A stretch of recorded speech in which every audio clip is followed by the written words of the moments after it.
आंचलिक फुटबॉल प्रेमी मानक एक गुरुत्वपूर्ण सूचना देवाई चाहिए।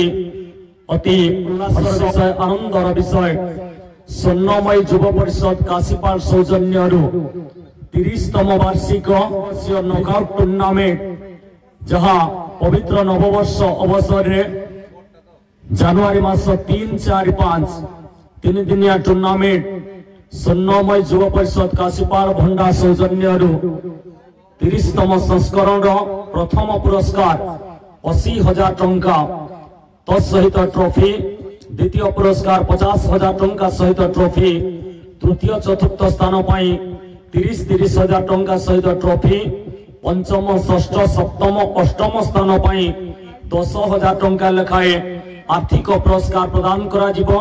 स्वर्णमय युव परिषद काशीपाल भंडा केन्दुझर सौजन्य 4,001 टंकार एंट्री थी।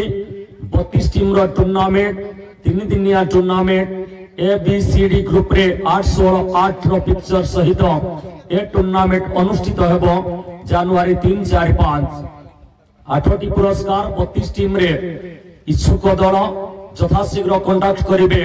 स्वर्णमय युव परिषद काशीपाल भंडा चंपुआ केन्दुझर सहित एही टूर्नामेंट रे भाग नेवा पाई एक सुंदर परिवेश मध्य काशीपाल ऐतिहासिक प्लेग्राउंड रे ए प्रतियोगिता जनवरी 1st वीक रे आसंतु समस्त मिलमिशी ए टूर्नामेंट को साफल्यमंडित करिबा।